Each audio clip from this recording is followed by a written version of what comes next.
Yeah, so the only thing the audience sees is just us. Yeah. Just this, that's the four of us. So you're one of this person.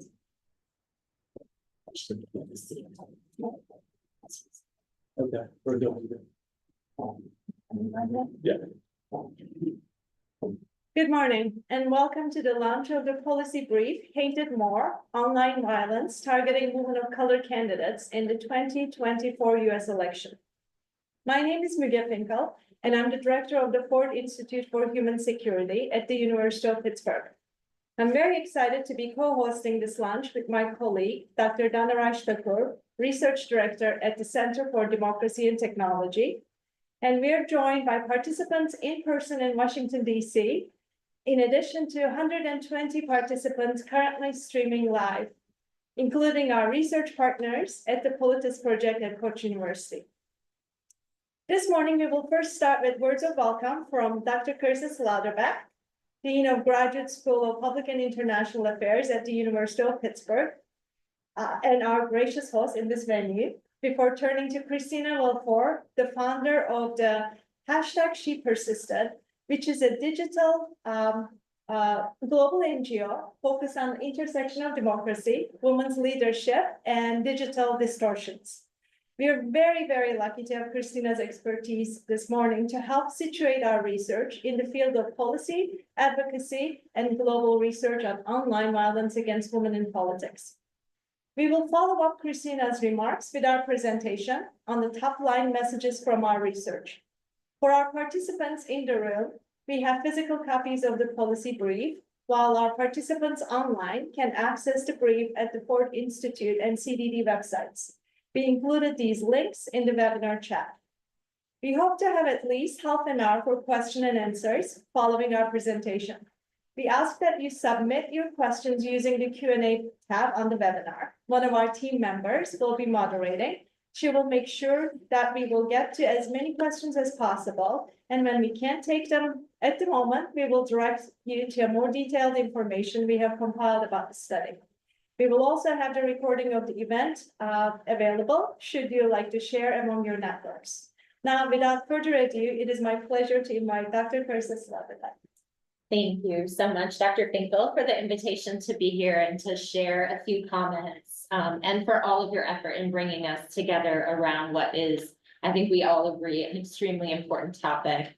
The Graduate School of Public and International Affairs at the University of Pittsburgh is also just really, really grateful to be part of this important research, and especially grateful for the partnerships that are at the center of this work. Our special thanks to the Center for Democracy and Technology and Koç University for their collaboration. This effort, and I think all that is ahead for this work, is really a testament to the power of bringing together experts in academia and experts in a wide range of other organizations to address the biggest challenges that are facing our society. I think we can all agree that this research on online violence against women in politics and with its particular focus on women of color is so crucial.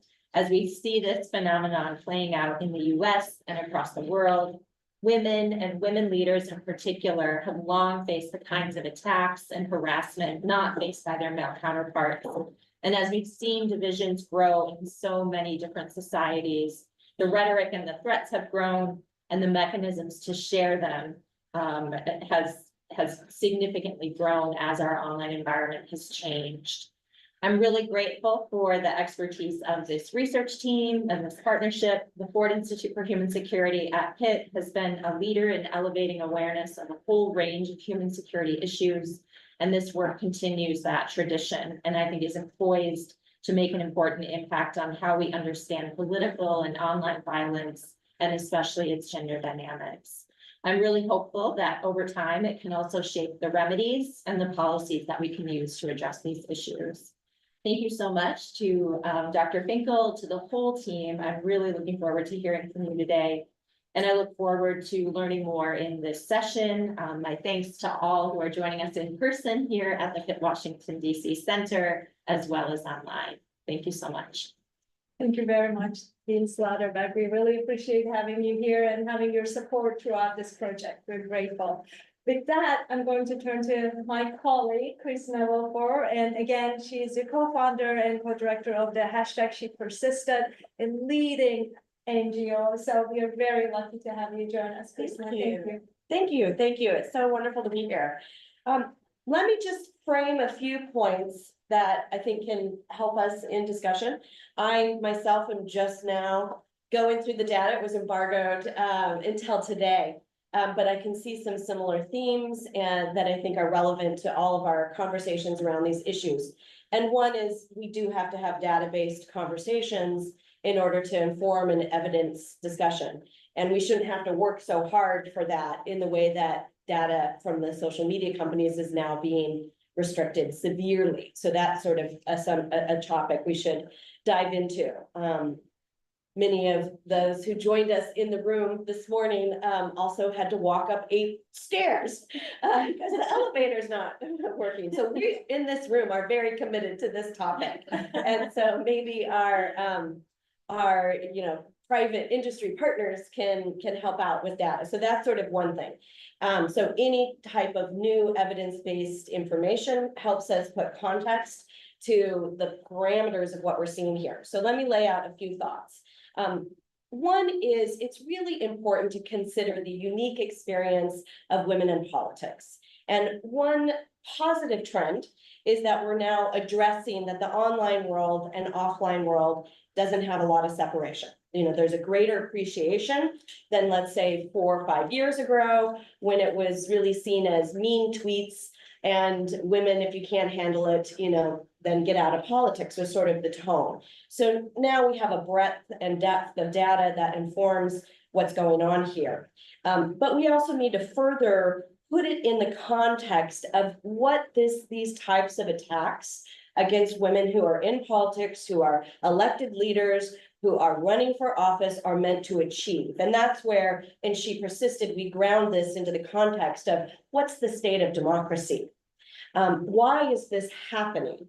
Is it because the world is growing so much more misogynistic and racist? Or is it because the social media tools that enable this are aimed to benefit a set of anti-democratic actors who are using illiberal methods in which to foment opposition to the pro-democracy position of women? So that's sort of a sticky issue to unwind. But that's where I think we have to consider the experience more deeply of the women who are targeted, because the intent here is in fact to distort and silence. And in the United States, we're having a very distorted conversation even about this, not only the social media platforms, but the regulations, the policies, what's happening and why. What we have seen, no matter the country or context, is that this has a silencing effect. I talk to more women activists, women who are somewhere in trying to influence politics, who say that they don't want to be involved in public advocacy anymore. They're withdrawing themselves, they're getting off of social media, and that's not equal because men are not doing the same things. So if we're going to have conversations around protecting free expression, we must also protect against what happens when self-censorship, when survival online means getting off online, getting yourself removed. And so that is not as deep a part of the context of how we talk about these issues. So that's sort of one thing that I think we have to dive into. And what we've seen is the second issue is that the women who are defending fundamental human rights are the ones who are attacked the most. And so often with media and people we work with around the world, we're asked, well, is there a partisan difference? Is there a party difference? There is in the distortion of gender as a topic, as a driver. So that's sort of one thing that is also worth unpacking a little bit here. And this is where the disinformation and the hallmarks of disinformation come in because of the asymmetrical media ecosystem in which our discourse is had. And so the two prongs of the problem that we've been mapping in the United States and other parts of the world shows that not only are women leaders and women candidates and women in politics attacked more severely compared to their male counterparts, but it has a distorting effect on the perceptions of their leadership. So it's like a forever chemical in the damage that is being done here. And the second prong of this problem is then the way that the anti-rights agenda that's unfolding, anti-transgender, questioning women's equality, attacks against DEI, they are meant to serve a certain agenda that is about rolling back rights. And women on the right are not defending those, are not talking about these issues in the same way. They're not talking about their sexuality in the same way. And so when it comes to image-based abuse and distortions and deep fakes, we see then the imbalance of who's targeted and how they're targeted. I want to add one additional point to this conversation. We, as those who are think tanks, academics, advocacy organizations, we have to come up with new words, right, to describe what's going on and to really capture the essence of it.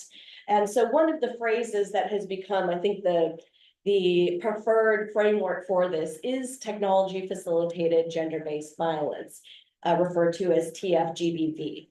I like to remind ourselves, those of us who are working in this kind of world, is that we need to really be a bridge to understanding with policymakers and the public. And TFGBV is a little bit, needs some tweaking, right? What is going on here is really an outgrowth of anti-democratic behavior and political violence. So if we center the conversation as gender-based violence is the root of this, I think we end up with a skewed analysis of what's going on.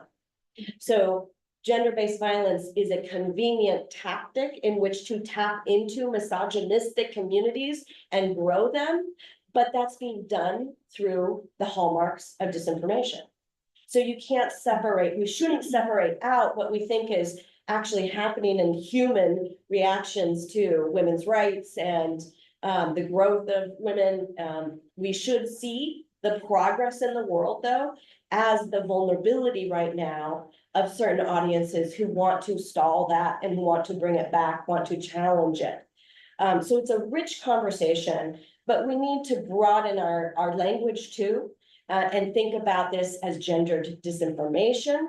I think in the United States, we're very caught up in whether we can even use the term disinformation anymore. But when I look at data from whether it's Brazil, Moldova, and the mapping we've done around the world, these are influence operations. Let's be very clear. That is meant to undermine women with real people, but with the hallmarks of distortion digitally.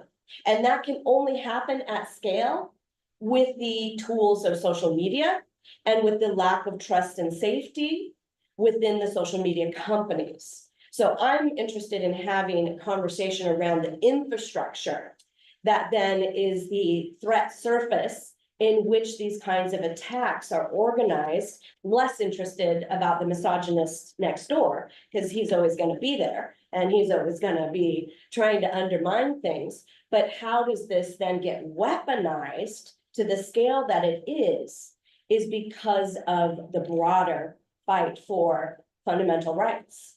And so that's a different conversation. I also like to remind ourselves, we need to have strategic communications. We need to be that bridge of understanding to the public. We shouldn't talk in code by using an acronym that then is literally inside language. When we talk about algorithms, this is simply decisions that are made by humans. There is a human in the loop here. And so that would be the last point. Let's broaden out before we dig into the data. What are some of the solutions and what are some of the remedies that are fit for purpose? So that first point, research, data access, not sure how we're going to get it because we need to leverage power against the very powerful digital monopolies that are really telling us that they'll do whatever they want. Secondly, we need short-term and long-term solutions. And I think we'll get into this more in discussion. The short term being how in a state of emergency do we help women who are still active in politics manage their images online? How do we protect against the attacks that are meant to undermine all of women's leadership, not just the women who are targeted, because it is meant to create an unfair playing field in which their qualifications, their appearance, their laugh, their sense of control of themselves and their emotion is now fodder for debate. And if we put that in a framework of political violence, that is orchestrated. So back to my first point, this is why GBV is not the root. There's an orchestration here when we're talking about using attacks, incitement of violence and hate to change democratic process, to potentially suppress voters, and to distort the image of women. And so short term, what do? One, the research is not our public message, so don't do that to women. And this is an interesting, I think, moment when we are in an engaged debate in an election, how we talk about these issues responsibly, and then how outside of the election, we also grapple with some of the stickier issues. So what we can see in the context of the United States is that more conversations around historic race that this is, or the barriers that women face, create an electability myth in voters who are not necessarily deciding whether they're going to vote. And so we need to do women a service by putting the context of what their everyday experience is into what can help gain ground, what can help create the offensive digital armies. Now, we'll never be able to compete in platforms that have no trust and safety and aren't complying by their own rules. You can't just do a positive, meme-based effort in which to counter that. But at the same time, we have to operate with the tools as they exist and be able to support women in office. So the research, the harms that are being done are not the message. We have to pivot in more clever ways. The long term is we need a variety of solutions that creates a more serious atmosphere in which we can get new rules for social media companies. I know everyone gets fatigued about talking about tech accountability. There's no progress. Well, there's progress in other parts of the world. And the US is being left way behind. And that's the Digital Services Act and what we've seen in Brazil in going toe to toe with a platform. We can leverage influence here when we create the political will and an enabling environment in which to do that. And we should do that in the United States. So the last thing I'll say is that if you didn't pay attention to the Department of Justice investigation that resulted in indictments over tenant media and the role of Russia Today, which was if you're in Europe, you wouldn't be able to see Russia Today videos on Facebook. But if you're in the US up until 2 weeks ago, you would, right? And so let's unpack that. What does that have to do with women? Why am I bringing this up? I'm bringing it up because if you look at the way that Russian influence operation with funding and evidence around how it was organized, they were dependent on right-wing influencers in which to carry those messages. And those messages are anti-gender. They are distorting around the topic of gender equality, DEI, woke left, all of these narratives that are able to pick steam. So our adversaries across the world know this. They have focused on gender as a tactic for many years. And the anti-democratic players in the US also are taking that mantle up.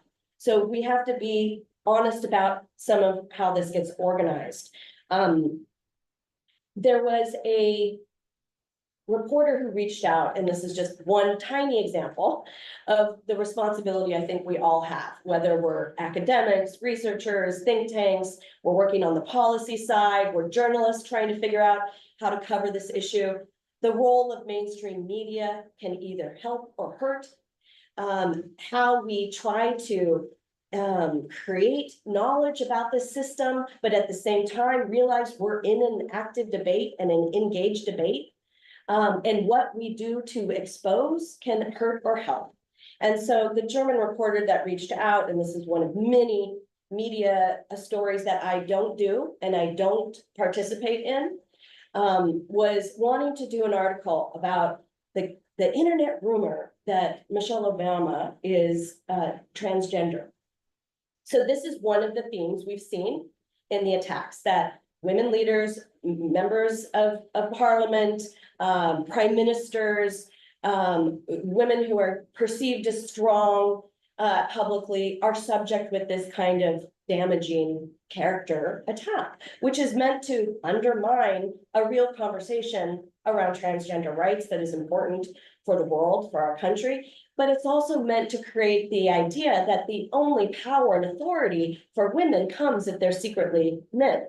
So it's a double way. Now, why is that story not important for mainstream media? It is damaging. It is carrying these damaging narratives forward, meant to undermine women leaders across the world.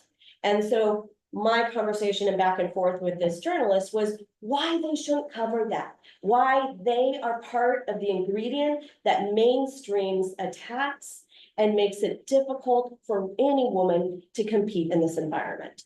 So lots of issues I've thrown out so we can have a robust conversation, but that's where I would end. And thank you so much for this research and for the work that you're doing and the leadership that you provide to really ground this in the context of women in politics.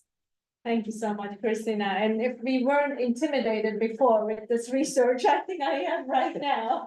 But it also gives us great energy to be kind of part of it, even if it's a small part that we want to play in these very important roles that we want to kind of carry the conversation forward, carry the conversation towards the productive ways that, you help us, identify. So with that, we're now going to take the next 25 to 30 minutes to share with you the top line findings from our research. And with that, I turn to my co-author, Donna Raj. Great, thank you so much, Suzanne. Thank you both. Thank you everyone for the points that you all raised. So we're going to spend building on what Christina and Christy just said. We're going to spend the next 30 minutes or so sharing more details about the research that we produced together. We're going to use a slide deck to do that, and we're going to take turns switching back and forth, moving around and back and The forth. true partnership. So hopefully that is not confusing, and hopefully everyone online can also see the slide deck. Great, thanks. All right, so let us start by just saying a bit more about the background of our respective organizations. Starting with CDT. So CDT is a nonpartisan nonprofit organization based in Washington, DC and in Brussels. We primarily focus on advancing civil rights and civil liberties in digital spaces. So that means we cover a range of different topics: free expression, election processes, privacy and data, surveillance, and so on. As part of the research team within CET, one of our major objectives is to identify evidence gaps that can help inform policy debates.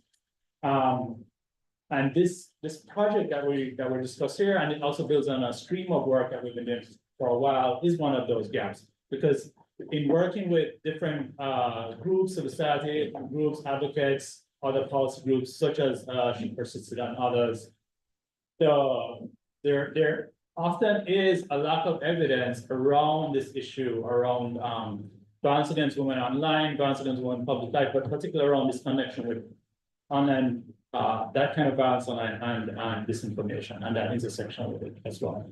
And more specifically on the issue of women of color, which is the subject of this talk we're going to look at.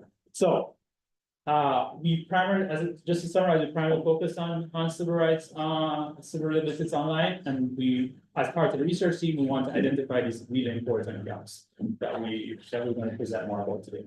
So let me turn over to Mulia to talk more about the Ford Institute. Sure. Very briefly, the Ford Institute for Human Security is part of the Graduate School of Public and International Affairs at the University of Pittsburgh. We were founded in 2003, and we take pride in being one of the first academic centers in the United States devoted to the study of human security. All the cross-cutting threats to human security, we at the Ford Institute choose to focus our research and our expertise on three. And those are gender equality, food and water, security, and immigration. Great. Briefly on the research team, as you can see, this research team behind this policy brief is truly international and truly interdisciplinary. Again, a source of pride for all of us. As you can see, the team includes researchers with expertise in public policy, political science, and computational social sciences. And we are most grateful for their contributions to this brief and our ongoing collaborations, because as Christina highlighted, while these issues that we're talking about today, in particular with the data from the US elections, are common across the world. And there are many people like us doing similar research. So we are very lucky to have a team who have thought about these issues in a different context and come together. They're helping identify some of these common threats and as well as the differences. So we're very happy to have this collaboration behind this work. All right, good. So a bit of background then on the research itself. There's an increasing amount of work on this problem around the challenges and the particular forms of violence, online violence that women in public life face, so women politicians, journalists, and others. There's also an emerging body of research that looks at that seeks to understand the additional kinds of variables or forms of repression that these women may face online. And I'm here speaking specifically about identities around race, gender, age, parental status, immigrant status, disability status, and so on. The reality for all of us is that we hold multiple identities, and the reality online is that these multiple identities become different forms of oppression. And this is particularly true for women politicians, women in public life that hold these multiple identities. And so part of our motivation here, which really builds on research that's all has been done for some time now by many civil society groups, activists and others, particularly activists and others from communities of color, is that you have to take an intersectional approach to this problem. So it isn't just about gender, it also involves analysis around issues like race, immigration status, parental status, and so on, as I mentioned earlier. So this issue of intersectional becomes important. And as I said, the idea of approaching this from this perspective is not new and has been promoted and pushed for by many other groups before us. So we wanted to build on that. And 2 years ago, we released a report called Unrepresented Democracy that took that idea and focused specifically on women of color politicians, and more specifically looked at the issue of gender disinformation. This is what Christina was referring to earlier, which is this idea that the attacks that many of these women politicians face online are a combination of not just online abuse, hate speech, offensive speech, but also mis and disinformation, because it's hard to separate these two, because in reality, the campaigns that seek to undermine their legitimacy and seek to undermine their electability and so on, combine these forms of attacks. And this is what we found in our previous work. One of the co-leads of that work is here, Devon, in the audience, Devon Madrigal. Building upon that and going further, that project looked at the 2020 elections. And now we have a new national federal elections happening here in the US. So we start to look at the state of play with that election now. And so we do take a different approach with our colleagues at University of Pittsburgh, at Ford Institute, and at Coach University, where we look specifically at offensive speech and hate speech, and we'll get into that more. So in this project, we did not look specifically at mis and disinformation as we did in the previous project. We also take a different approach by using language models, and we'll get into more detail in that later. But that also builds then on prior experience and research at Ford Institute as done on the Turkish elections with our partners at Koç University.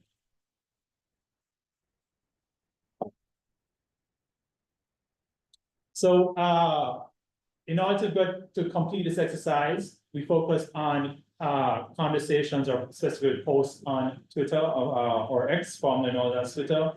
And to do that, we first built a list of candidates that are running for Congress now. So we compiled a list of over 1,000 candidates and specifically their Twitter accounts, along with other demographic information from public available sources. And then we collected tweets. Any tweet that mentioned the candidate's Twitter account was included in our data set. And this was done over a time period over this summer, between May and August this year. And so in all, based on the candidates that have accounts of 1,031 in all, based on our data set, we're able to build a data set of over 800,000 tweets. In addition to that, because of the candidacy of Vice President Kamala Harris, as a woman of color, we also included mentions to her Twitter account in this data set as well. And so this is this combined data set that we analyze using our language models. And that data set is going to be available on the Ford Institute's data set, along with more details on the methodology.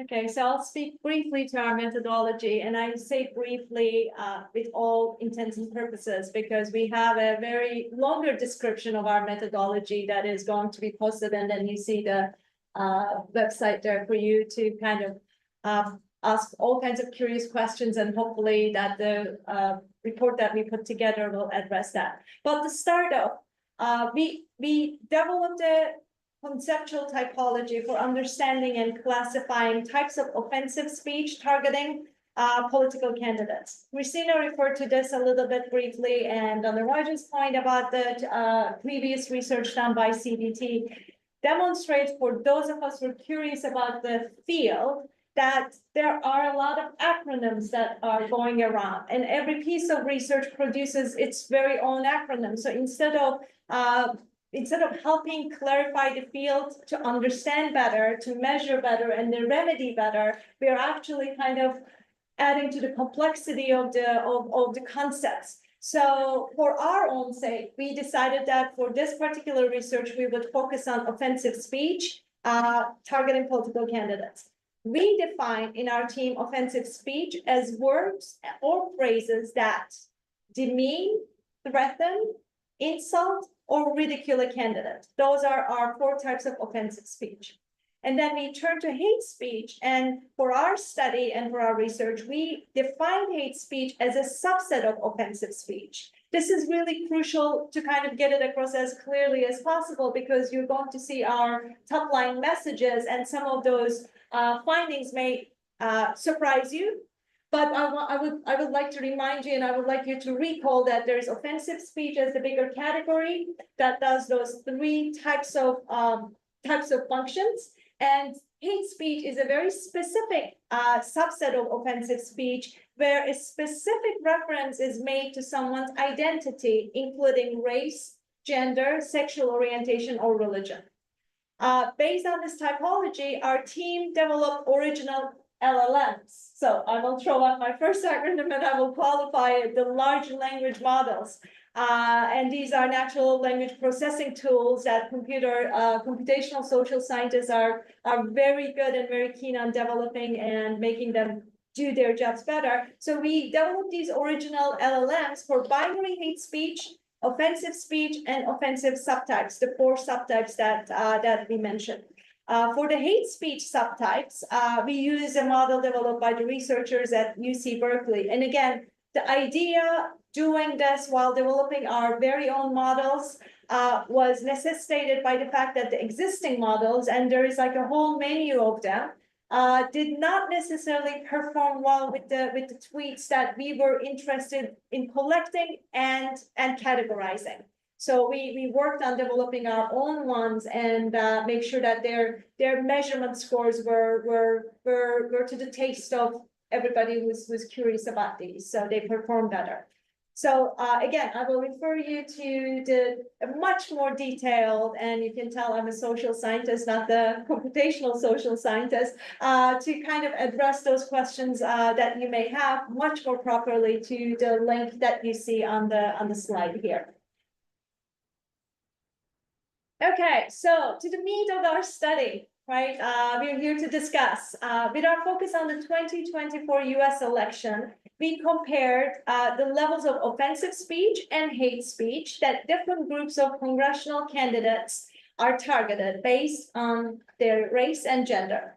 We paid a particular emphasis on the, as Donna Reich noted, on the congressional woman of color candidates, as well as the US Vice President Kamala Harris as a woman of color and a presidential candidate. So top line finding, overall, we find that offensive speech and race speech targeted at congressional candidates are not distributed equally. And that race and gender matter for the varied experiences of congressional candidates that they have online. So to qualify, we have the top four findings that we're going to unpack very shortly individually and give you more context. But to qualify this statement that offensive speech is not distributed equally among all types of groups, as well as hate speech.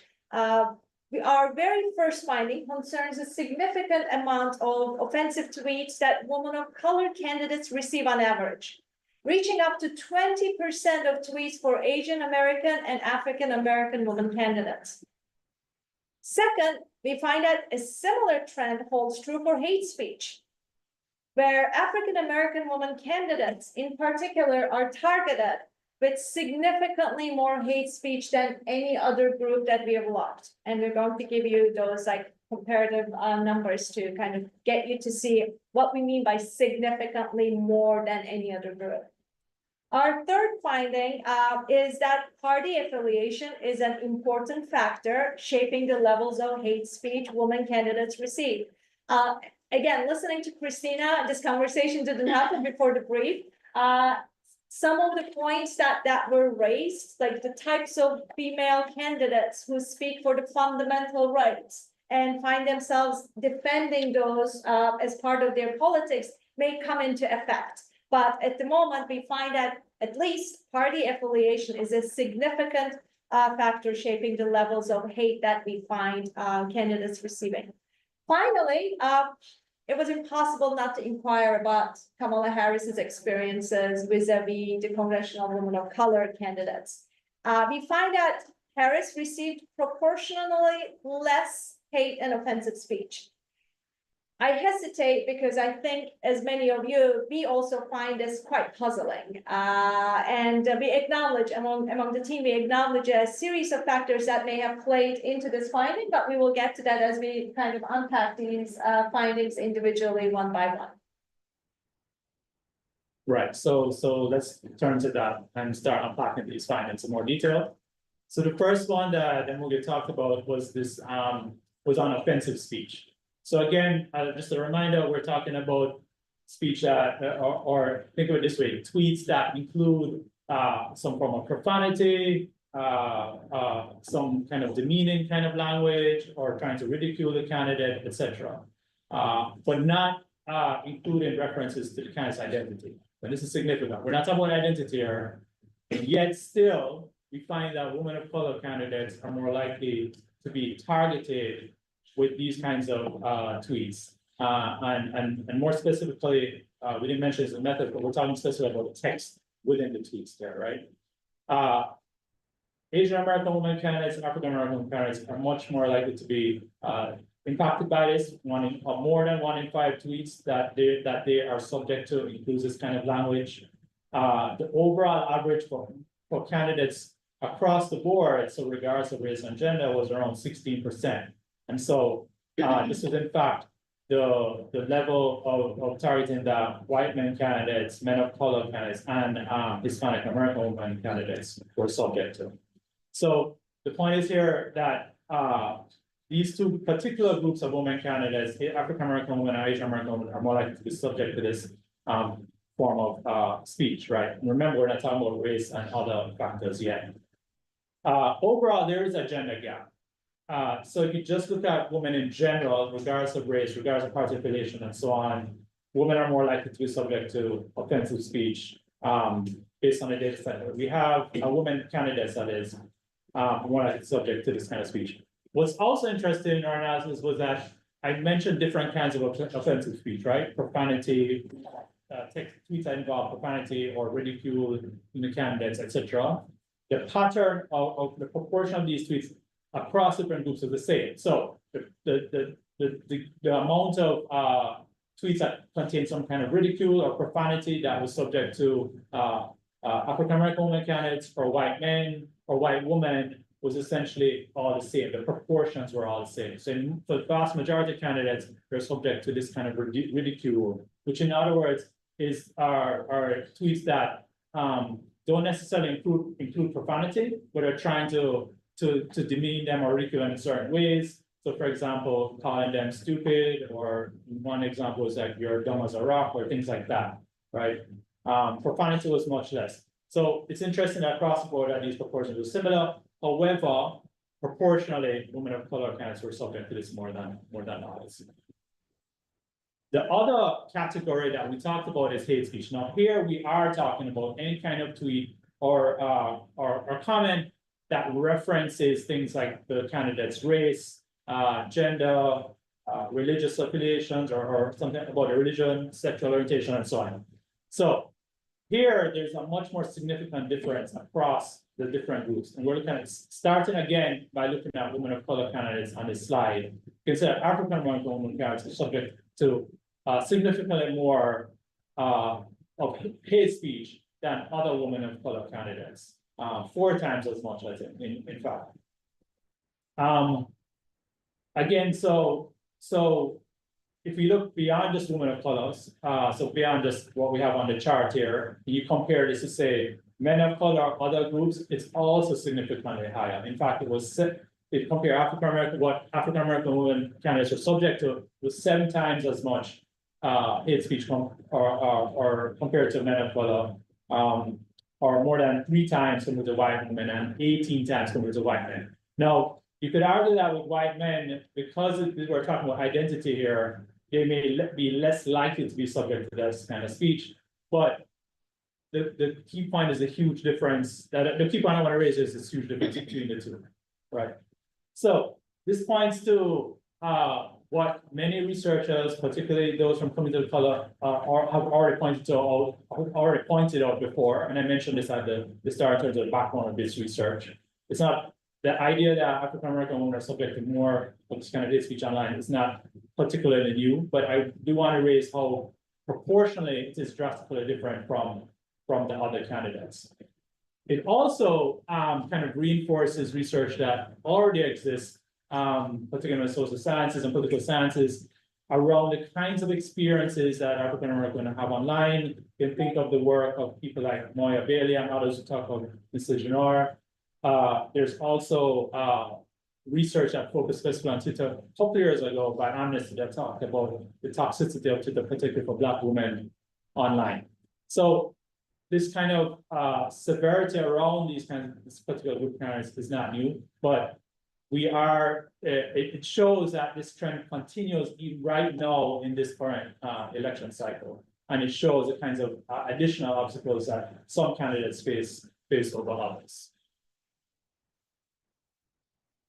Okay, as we continue with looking at the hate speech patterns, as you'll remember, I said that we found out that the party affiliation is a significant factor shaping women's experiences. So here we are able to show you how significant it is. But before I kind of like have you look at it and say this is really important, I want to kind of sneak in another interesting factor. In our data set, we find that while on average, Republican women candidates are almost twice as likely to be targeted with hate speech than Democratic women candidates. When we look specifically women of color candidates, we see this effect reversed and much higher. Right here, you can see that the Democratic women of color candidates who are subject to hate speech 19 times more than the Republican women of color candidates. And this kind of goes into the point that Dhanaraj made earlier, and we all know, we kind of talk about intersectionality being the, the most beloved buzzword at some level. But it also kind of comes into the point of, this helps us to show how and why our intersectional identities indeed matter. Because if you only looked at the woman's experiences, we may not have seen that. But when we say what kinds of woman candidates get this much hate, then we see a significant effect to the point of, again, 19 times more than women of color Republican candidates. We also continue to find that race and gender-based hate specifically much more prevalent for the Democratic women of color candidates than those for Republican. Right, it's I'm sure we can all, I hope that we all get to discuss what may be some of the reasons behind this finding. Regardless, I think it is an important one that we need to recognize and think about it as we go through kind of some of the remedies. Our fourth and final top line message, we focused on Kamala Harris as the first woman vice president and the current presidential candidate, and compared the proportion of hate speech and offensive speech she received during our time of data collection with the proportions that congressional women of color candidates received. You can see that in these two graphs, the numbers are surprisingly low for Harris. In terms of offensive speech, we find that Harris received 40% less than women of color candidates overall, and 45% less than African-American women candidates in particular. In terms of hate speech, while 0.3% of all tweets Harris received included hate speech, compared to 2.5% for women of color candidates, and 4% for African-American women of color candidates, and 1% for Asian American women of candidates. I kind of gave away the line previously, but we are, as a research team, we are also puzzled by these low counts for Harris, especially if you recall what happened in 2020 when Harris's candidacy was announced as President Biden's running mate. We had studies demonstrating within the first 10 days, the amounts of hateful tweets you received were over the roof. So our findings puzzled us within that background, but we think that we have a good list of factors why this may be so. For example, again, we collected our data between May 20th and August 23rd. And Harris's candidacy was solidified on July 21st. So there's like a great chance that what has been happening since then might not be within the same trends, but what we captured within that time period. Similarly, again, we have all lived through the general positive euphoria that surrounded Harris's campaign, the positive energy in the initial days, as well as the fact that Harris herself does not explicitly discuss her gender or race to most audiences. And we think both of these factors may have contributed to the low accounting of the hateful and offensive tweets that our research was able to capture at this point. Okay, so we've summarized some of the findings that we did in our research so far. There are many more questions that we still have to address. There may be lots of follow-on projects that Mudia is going to talk about later on. But based on what we have here, and based on the disproportionate impact that we see on certain groups of candidates, we want to just highlight some policy recommendations that several of us, those of us in the room and elsewhere have also pointed to before, but we think are still very much relevant here. The main problem is that we have a situation where there's disproportionate attacks on certain groups, particularly women of color, that could deter them for running for office or undermine their candidacies in various ways. And we look to social media platforms as the main area in which to address solutions. And some of the previous, I think Christina and some of the others may have alluded to this before. So one thing is around the kinds of policies, content moderation policies, and other trust and safety systems that these platforms have in place. and having clear language and guidance around how those systems address attacks, particularly based on when they're based on race, gender, and or other kinds of identities. Because the reality is that racism, misogyny, other kinds of ableism and other kinds of forms of discrimination exist in reality. They also exist online. The social media companies therefore need to take that into account and recognize that not everybody's treated online in the same way. Not all political candidates are treated online in the same way. And some of these attacks are more debilitating than others. Tied to that is this idea of transparency. So we often call for greater transparency for social media companies in different ways. If we are talking about requiring companies to put in place better tactics and systems and guidance to address attacks based on identity, we also need better transparency in how that will work. How effective are these new policies? How effective are these new designs that they put in place? That requires greater transparency on the part of the companies to explain they did this to address this problem. Now, how to what extent has it actually worked? As opposed to just announcing that they put in place a new system, but we never know outside the company if this is effective or not. And I'm talking, there are many different problems on social media, but I'm talking specifically about the disproportionate attacks that we see on women of color politicians. And to step back, just as a reminder here, this is very important because, and we didn't allude to this, but I think just to make sure that we don't assume that everyone knows it, but the idea of having equal representation across the various communities in the US in our policies is very, very important for policymaking. You need to have all voices represented on the table when we are talking about development policy, tech policy, education policy, housing policy. What we have currently is underrepresentation. There are many reasons for that, because of the history of racism and so on in the country. But where we see this online and where we can see identify tactics to prevent that and improve representation, we should. And that's why I'm kind of harping on these recommendations here.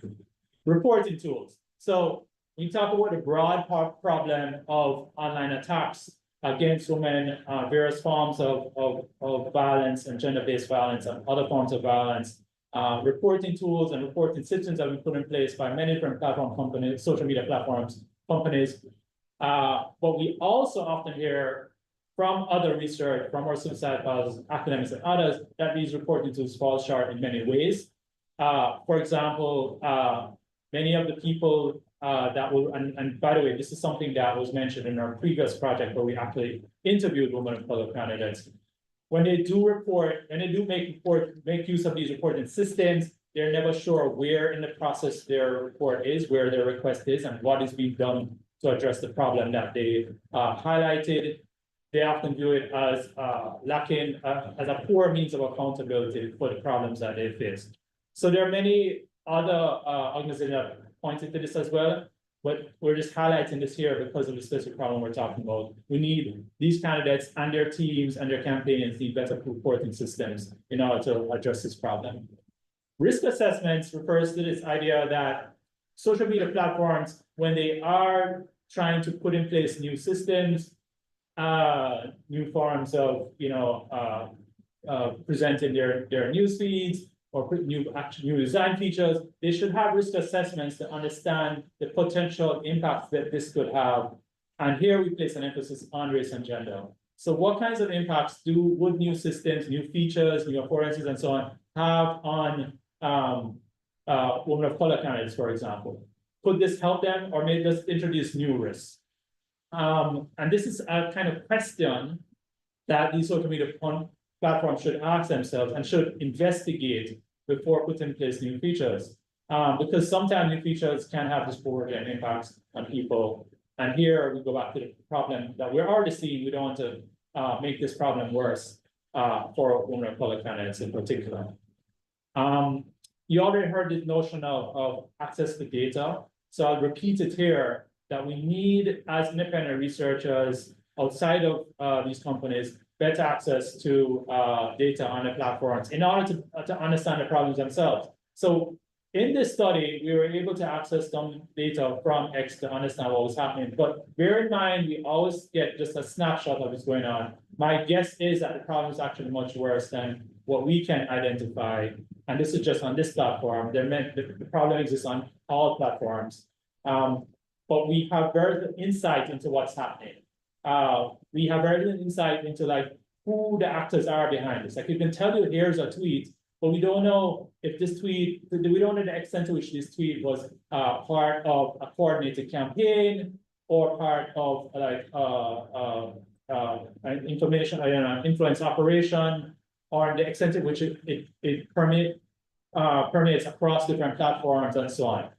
These are questions that are important to address, but as researchers, we are limited because of the lack of access to data. Where that data is sometimes available, it's made available at a very high cost, like in the case of this study, or it's done in a way that privileges certain researchers over others, and which essentially then limits the generation of science more broadly, that can be more broadly available to the public.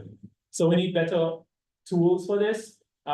Christian mentioned the Digital Services Act, which under Article 40 includes such a mechanism. In the US, we do not have currently such a mechanism. So these are some of the steps, not all of the steps, that social media platforms could take to better address this problem and help make people understand what are the ways in which we could put forward other solutions to addressing this problem as well. And so we'd urge companies to do better on these fronts. And there could be others that we could touch on in the discussion. And again, this is not simply focused on X. A company like that should do much more. In fact, we've heard about lack of investment in their trust and safety systems, but I would argue that this applies across the board to many other platforms. So next steps.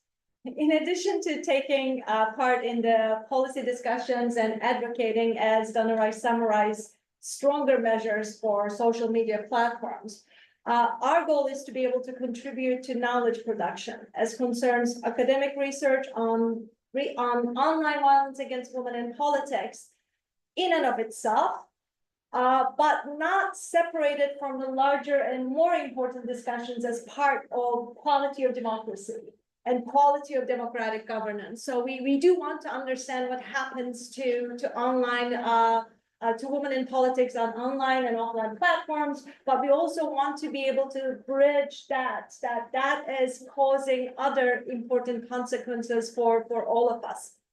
To that effect, our first course of action is we want to produce a more comprehensive research report that expands on the themes that we briefly were able to share with you today. We want to unpack further and qualify the online experiences of women political candidates in this election. We have ample data.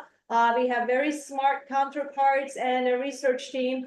What we didn't have is enough time and energy to pull the longer brief together in time to predate the election. So our first goal is to kind of provide a more comprehensive account of what we know and we already know that there's some really interesting stuff that we want to pull from that. A second course of action, we want to explore the effects of these processes on elections and election outcomes. But we want to do that in a comparative perspective, right? We all are following events and as they're unfolding in Brazil as concerns social media regulations. We have election data at national and municipal levels in Turkey, and now in the United States. All of these settings, we all know, have very different institutional setups and information environments. So our goal is to kind of engage them in a comparative analysis, which will then hopefully allow us to contribute to discussions on political violence and gender-based violence in politics, both on and offline. So those are going to be our among the immediate short and long-term steps.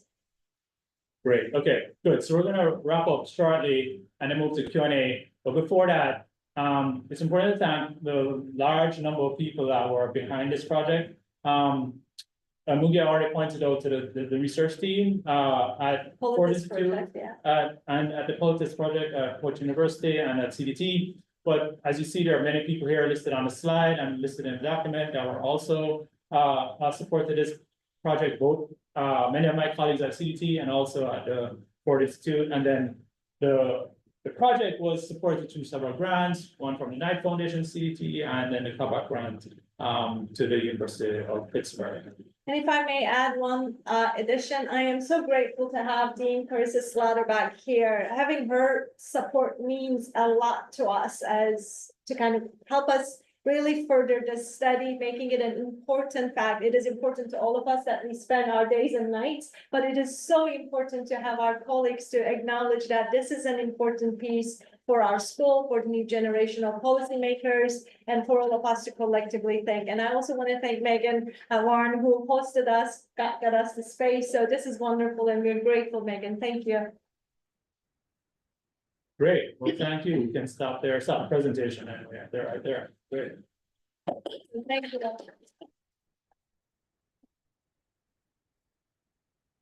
So I just want to move over to Q&A, right? Yes, absolutely. We Okay. have our in the room colleagues. We have, with apologies to all online colleagues, we have actually coffee, tea, and some goodies to keep our energy going. So we can do that while we're taking question and answers. And we have our, one of our team members, Amanda Zahner, is moderating the online forum. So again, if I could request that for the streaming participants, if you could use the Q&A button to submit your questions. And again, you also have access to the full report online in the two sites that we have included. So Amanda, maybe you will let us know, but we will start with a conversation in the room. So please, and thank you so much for joining us today, despite the elevator hiccup that you all climbed 8 floors. We're grateful. Please. I have a question, but I need to start as a CT employee. Please, do you mind introducing yourself briefly? So my name is Alia, I'm a policy analyst at the Center for Democracy and Technology. I work on free expression initiative. Thank you so much for that incredible report. Congratulations. I actually had a question, Dr. Finkel, we were talking about how some of the research findings related to attacks against Vice President Kamala Harris differ from previous research findings, like 2 years ago. Is there a theory or any findings that suggest that the longer someone is in office, the more it's normalized? Like, is there a correlation or some sort of association between, you know, a person being in office longer, being in the social environment, and the level of sort of race and sex-based attacks?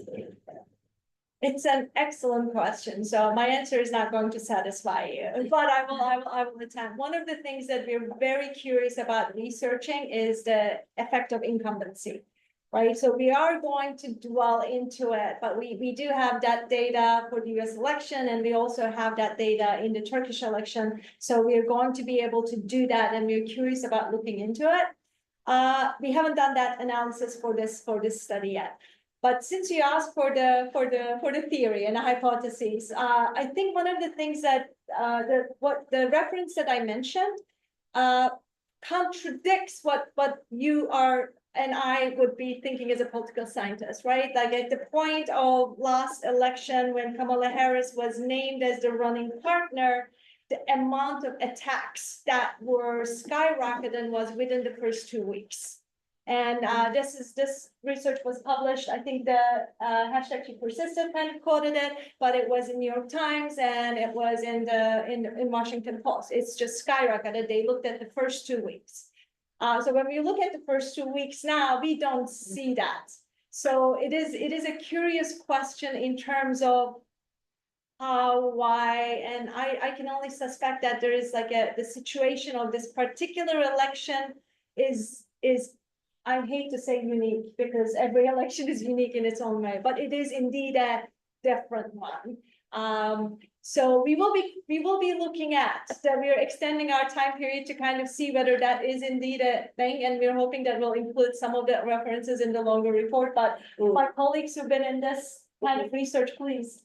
I mean, I would look back at the Institute for Strategic Dialogues report in 2020 that was looking at existing members of Congress on Twitter. So there's some relevance to that. I have a question though that relates to the data here, whether and how the deep fake video against Vice President Harris would have been coded or categorized within this data set. It may not have met the violence criteria that you laid out, which I think it's valuable for us to geek out on some of these definitions, because you've got demean, threaten, ridicule, and insult, right? Okay, sorry. And so this is where sort of when we look at what's the ecosystem of conversation around identity, especially around race, around believing women as they define themselves. And so if we look at, I was just trying to pull up these numbers as we were talking. So on July, the data set ends in July 26th. Am I right, or 23rd? No, it's May 23rd to It's August. Yeah. To August, okay, all right.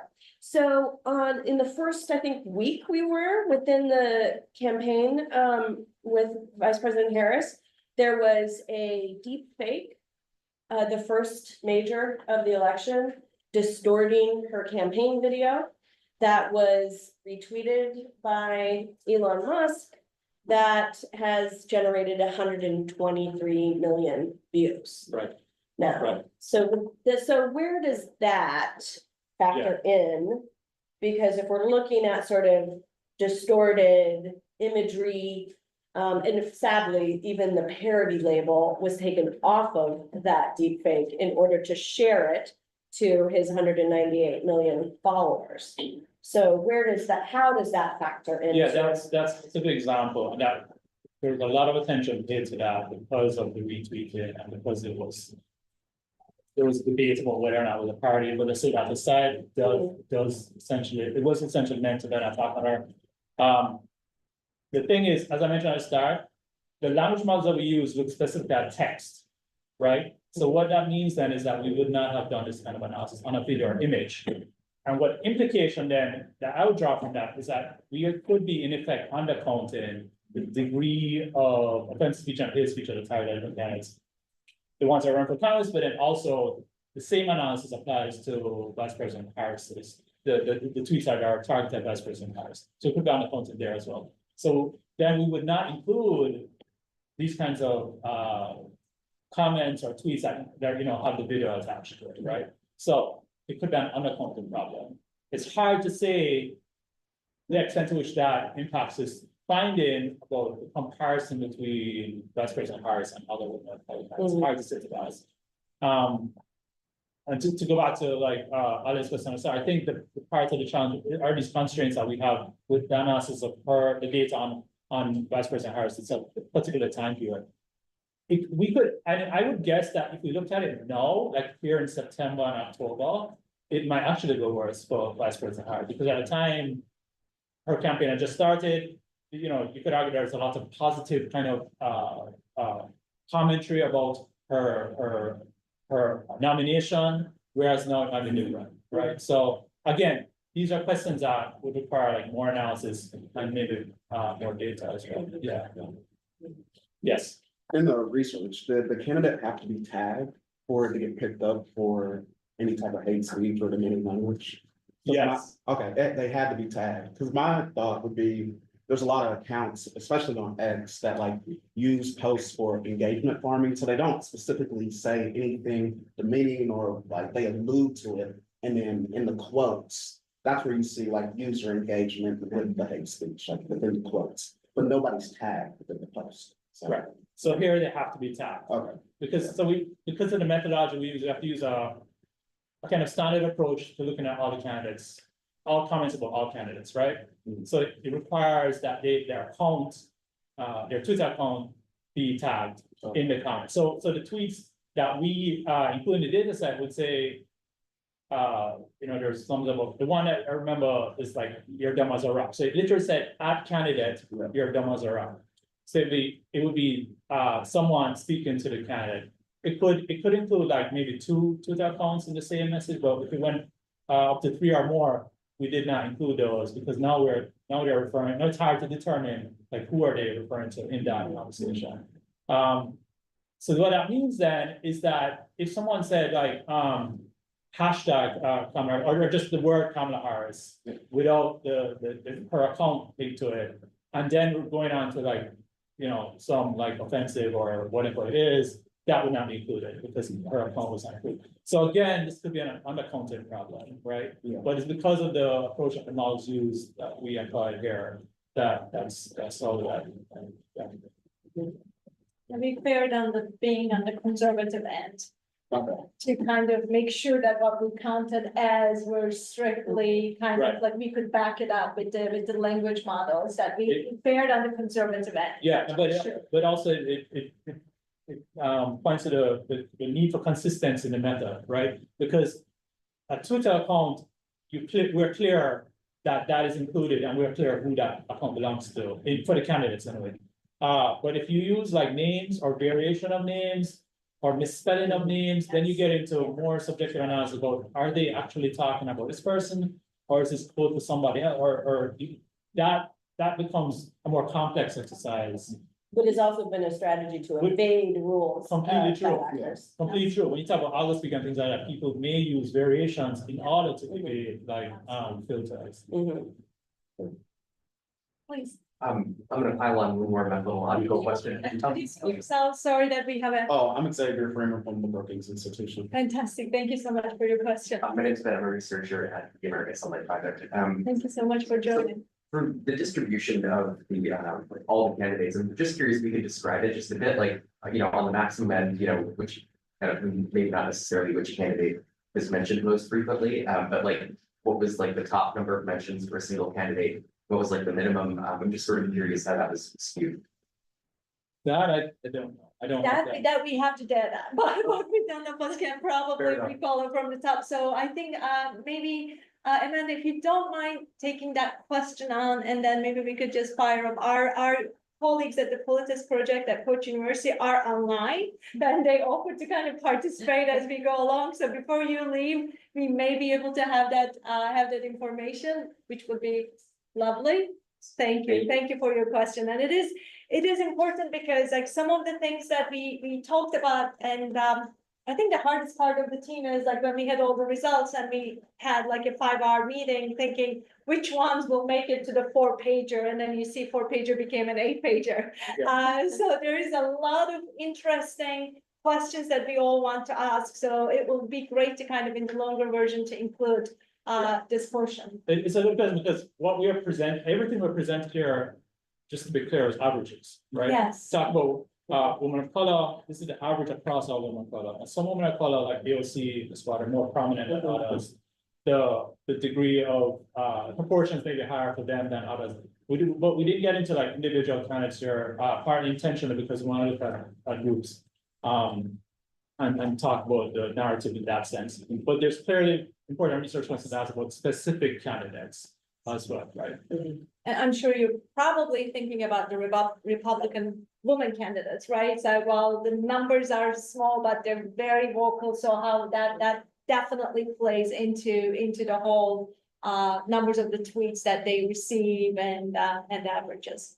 We had 2 more methodological related questions online. The first, someone specifically asked, given the context ownership in the X platform changing, and given that there are other popular platforms, why did this research center around X as a platform for studying candidates?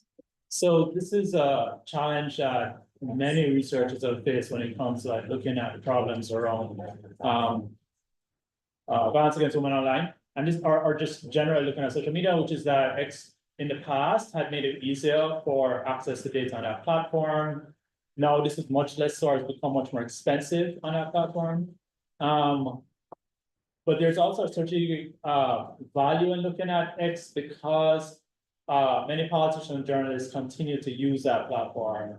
So I think in the comment that the person put here, John, note that the user base is actually quite low across the US.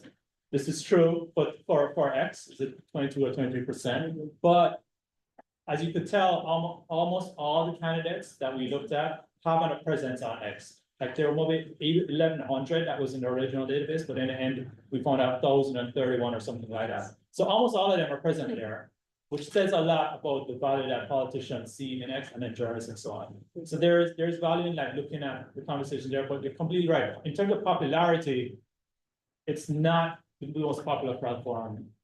Obviously, things like TikTok in particular, Instagram, Facebook, and so on. Those are much harder to study. Because of the restrictions around access to data, the restrictions on API those companies place. Meta recently took down Protangle, which is a tool that researchers have used for some time to understand conversations on those platforms. That places an additional barrier. So basically, there are just various constraints that we as researchers face, and so we are forced to look at one platform over another. But completely agree with your point that that's not the only platform, and there's many more things happening. I think TikTok will be very important to look at. Not every candidate is present on that, but many are. But even if we don't look at a candidate, as you're suggesting, even though we don't look at a candidate accounts themselves, conversations about candidates are happening most likely at a much higher level on these platforms. But Meta could easily give data to do a companion study. If they would appreciate it. Yeah, well, I mean, that's, since you opened the door there, just to reiterate the point that I think whenever companies engage into agreements with specific set of researchers, it's good, but broad science as a whole needs access for researchers across the board, not just the specific group. Right, yeah. Oh, I'm sure it's a different, I know we have more methodology questions, but it was an interesting, comment too in, what is the ability to have a full picture of this ecosystem across platform, and we didn't look at the hallmarks necessarily of what is authenticity around some of those accounts too, which would be sort of another, not to say that this is all fake, but that's where the weaponizing of attacks happens, this cross-platform coordination. Yeah. The narratives that are malign, but the malign behavior that we're seeing in the way that social media is organized creates then difficulty in looking at one platform without the context. So I think there's other data here that enhances and shows some similar patterns that we're seeing across platform that really create that kind of ecosystem. I mean, it's also interesting to kind of, we want to ask the question, we're not yet there to answer, but who does the hating? Right, we kind of concentrate on the recipient of the hate, and it's kind of it wasn't an easy task by any means, but it is kind of the first order of question to ask. The second level is who does the hating? Yes, some of it, like maybe through the inquiry, we're going to find out some of them are going to be fake and created purposefully, but there is another group of population who are very active on Twitter and who purposefully do this kind of tweeting, right? So we want to kind of, and that's why we are very lucky to have our partners at the POTUS project at Koç University. They have some of those questions answered based on the Turkish elections, right? But it's like as a comparative study to kind of pull those canons and to look at another country's election is our next level. But we're all curious about who are the haters, right? I was just a general profile is it would be interesting and very much telling, especially if you want to step away from requiring remedies, targeting social media platforms, but I'm considering what are the long-term remedies in order to kind of create empathy in a group of, if there's an identified group of hating done, what other long-term solutions that we can all think about?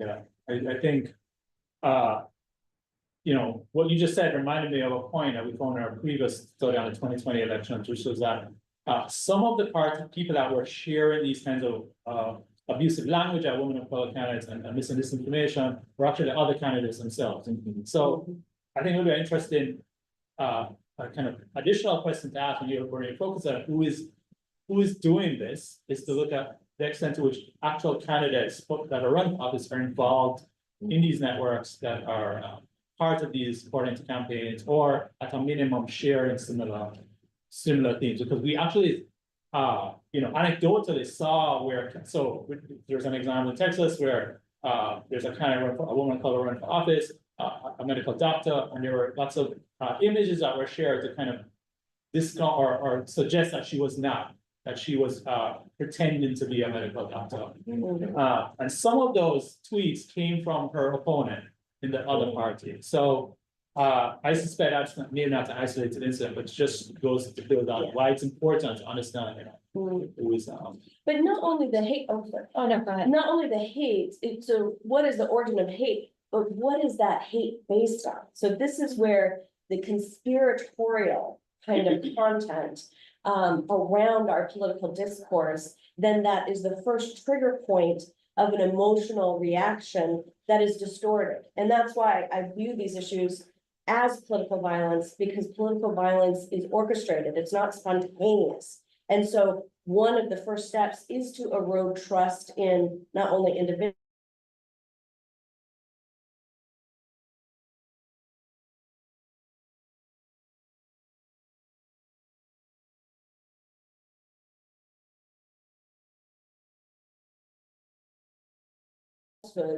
together, because otherwise we may be looking at a human dimension around what's shifting without understanding what's actually shifting it is based on an entirely unrealistic view of the world and how that then is fomented. Yeah, I wanted to follow up on some of the conversation and just ask about the intersection with international and domestic security as well. And I think as we look at data like yours and other data in this space, how can it be used to assess threats and actual risks for violence? We've certainly seen actual violence against women candidates and women in office. How should security agencies be paying attention to your work and the work that you're planning to do? I hope they're listening. That's the first step to start, but I think, Christina, you had mentioned while we were having coffee that, through your research, you come across the CIA database. Oh, It's Secret like, Service database. Sorry, Secret Service database, I got my security agencies confused. But I think the violence piece is important. Like how that violence kind of happens is where we are. Some of it is generated through online, and we know that even though these attacks happen online, they have real life consequences. People who are attacked are real people. Their security is threatened, they're sexually threatened, their families are threatened. So the security threat behind this online kind of facade is absolutely real and physical. So to that extent, I think there needs to be a lot more attention paid, because that's also the disconnect. When I started studying this area on online violence, it seems to be kind of like removed from gender-based violence to a certain extent, political violence to another extent. And I think that's a little bit dangerous, because it makes it this type of violence as if it is less dangerous, which is absolutely not the case. We have cases in Brazil, all over the world, where women politicians have been killed, have been raped, have been threatened, their families.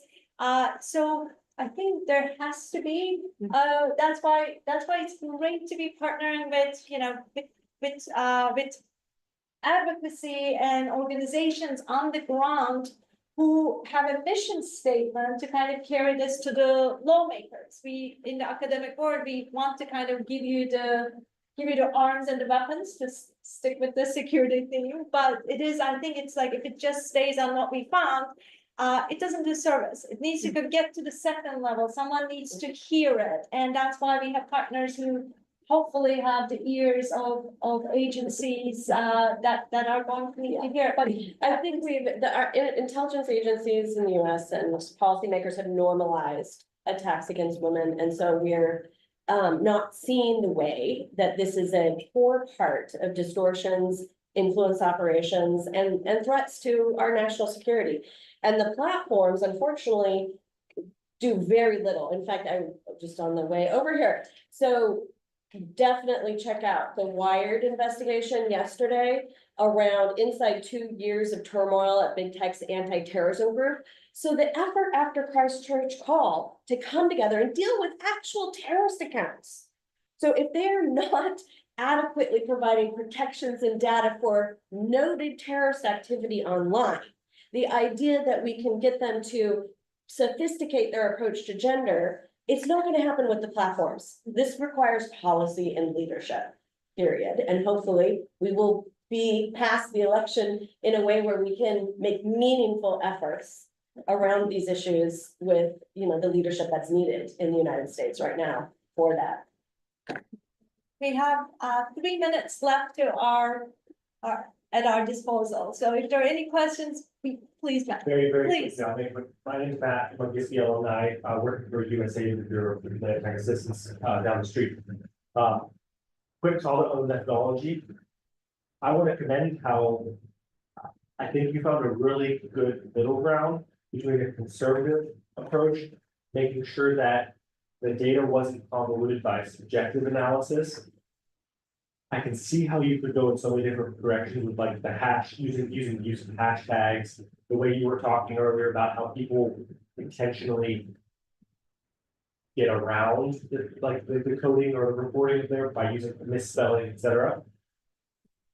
But I think that was really, I can't think of a better way to have done it, given all the different constraints. And also, if you were to get a subjective analysis, like how would you do that with 800,000 plus tweets?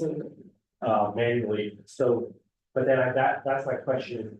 When it came to like, I think close to 900,000 tweets between the Kamala Harris specific and then the Congressional Women of Color, how did the language model code, like, there's so many different ways that could happen, but how did the language model define offensive versus hate speech? Like, that's just a really interesting question to me that I would like to know more about, because there's so much, there's literally an infinite amount of formats that could take. So if you could speak a little bit about that, that'd be very interesting.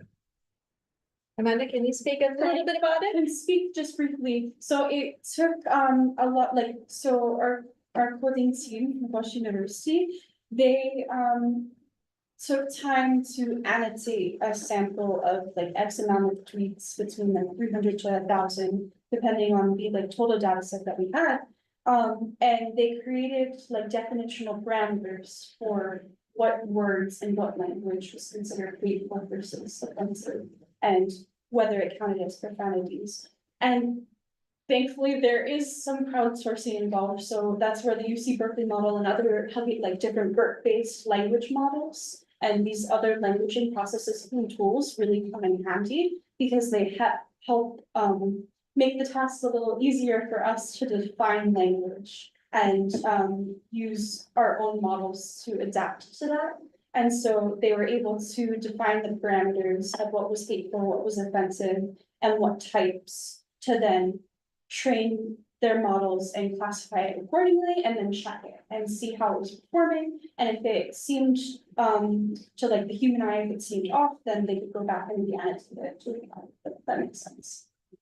So the only thing to add is that it was never offensive speech versus hate, right? Because hate was a subset of the offensive speech. So you had to be offensive, and then if it was an identity based, then the model would take you to the hate speech model. So that's why we were struggling in terms of like making sure that that was identified. And again, a way that we identified, you could hate a person based on identity.